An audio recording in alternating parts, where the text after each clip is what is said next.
আসসালামু আলাইকুম। সুপ্রিয় দর্শক, বিশ্বজুড়ে অর্থনৈতিক একটা অস্থিরতা আছে। মার্কিন প্রেসিডেন্ট ডোনাল্ড ট্রাম্প দেশগুলোর উপর ৭টি দেশের উপর অতিরিক্ত শুল্ক আরোপ করার ঘোষণা দেওয়ার পর এই অস্থিরতার তৈরি হয়েছে। ডোনাল্ড ট্রাম্প এই শুল্ক আরোপকে আমেরিকার অর্থনৈতিক স্বাধীনতার দিন হিসেবে অভিহিত করেছেন, কিন্তু অন্যান্য দেশের ব্যবসা বাণিজ্যের জন্য এটি একটা ব্যাপক আঘাত হিসেবেই দেখা হচ্ছে। এমনকি এর বাইরে খোদ যুক্তরাষ্ট্র, ইউরোপ, চীন কেউ নয়।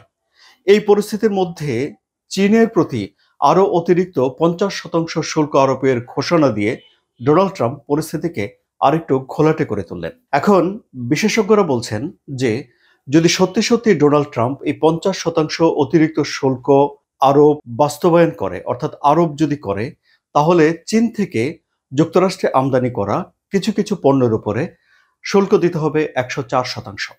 এবং যেসব ব্যবসায়ীরা এই পণ্যগুলো চীন থেকে আমদানি করে তাদেরকে মোটামুটিভাবে ১ মাসের মধ্যে তাদের খরচ দ্বিগুণ হয়ে যাচ্ছে। ফলশ্রুতিতে আমেরিকার যে ব্যবসায়ীরা রয়েছেন তাদের মাথায় হাত, তারা বেশ টেনশনে পড়ে গেছেন এই অতিরিক্ত ব্যয় নিয়ে। এবং যুক্তরাষ্ট্রের শেয়ার বাজারে টানা ৩ দিন ধরে নেতিবাচক প্রবণতা দেখা যাচ্ছে। ইউরোপের শেয়ার বাজারও নেতিবাচক প্রবণতা দিয়ে দিনের লেনদেন শেষ করছে। এই পরিস্থিতিতে যুক্তরাজ্যের প্রধানমন্ত্রী ব্যবসায়ীদেরকে মাথা ঠান্ডা রাখার আহ্বান জানিয়েছেন। এখন এই সবকিছুর মধ্যে অবশ্য একটা ইতিবাচক আশার আলো রয়েছে। মানে যেকোনো খারাপ বিষয়েরই একটা ভালো দিক থাকে। এখানেও একটা সুযোগ রয়েছে। কি সেই সুযোগ? সুযোগ হলো যে ডোনাল্ড ট্রাম্প এর আগে কোনো এক সময় ইউরোপের ওয়াইনের উপরে ২০০% ট্যাক্স আরোপ করার একটা কথা বলেছিলেন। এ নিয়ে দুই দেশের ভেতরে বেশ টানাপোড়েন চলেছিল। এবং অতি সম্প্রতি আমরা তো দেখেছি যে কানাডার সঙ্গে এবং মেক্সিকোর সঙ্গে এই যে এক্সট্রা 50% ট্যাক্স আরোপ করবেন বলে একটা ঘোষণা দিয়েছিলেন এবং উত্তেজনা চরমে উঠেছিল। তারপর দুই দেশের মধ্যে বা দেশগুলোর মধ্যে এই টানাপোড়েনের পর হঠাৎ করে দেখা গেল যে সেগুলো আর বাস্তবায়িত হয়নি।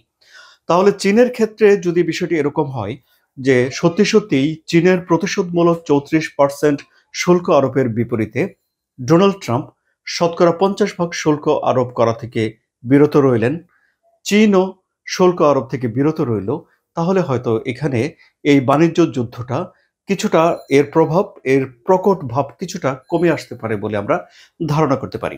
এবং যেহেতু আগেও নজির আছে যে ডোনাল্ড ট্রাম্প ঘোষণা দিয়েছেন কিন্তু বাস্তবায়ন করেননি, ফলে এখানে একটা আশার আলো রয়েই যাচ্ছে। এই যে দুনিয়া জুড়ে পুঁজিবাজারে এই যে নেতিবাচক দিক হচ্ছে, টাকা কাগজ হয়ে যাচ্ছে, টাকা উধাও হয়ে যাচ্ছে, বিলিয়ন ডলার, ট্রিলিয়ন ডলার, এই পরিস্থিতিতে ডোনাল্ড ট্রাম্প কি বলছেন? ডোনাল্ড ট্রাম্প বলছেন যে এতে তার কিছু যায় আসে না। তিনি বলেছেন যে কখনো কখনো অসুস্থ হলে ওষুধ নিতে হয় এবং তিনি এই পুরো পরিস্থিতিটাকে একটা অসুস্থ অবস্থা থেকে উত্তরণের জন্য ওষুধ হিসেবেই ভেবে নিচ্ছেন। এখন ডোনাল্ড ট্রাম্পের এই যে অতিরিক্ত শুল্ক আরোপ করার পিছনে কি উদ্দেশ্য থাকতে পারে তা নিয়ে কোনো সিদ্ধান্তে পৌঁছাতে পারছে না রাজনীতিবিদ এবং বিশ্লেষকরা। এটি কি ডোনাল্ড ট্রাম্পের এই মেয়াদের শাসন ব্যবস্থারই অংশ? তিনি কি এভাবেই আগামী এই ৪ বছর যে মেয়াদের জন্য তিনি নির্বাচিত হয়েছেন এই সময়টি তিনি কি এভাবেই পরিচালনা করবেন? এটাই তার শাসন ব্যবস্থার রূপরেখা?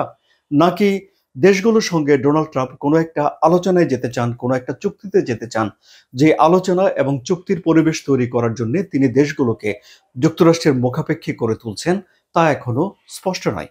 কিন্তু যেটি স্পষ্ট সেটি হলো যে অনেক ব্যবসায়ী গভীর চিন্তায় পড়ে গেছেন এবং তারা আশঙ্কা করছেন যে বিশ্বের সরবরাহ ব্যবস্থায় ধাক্কা লাগতে পারে।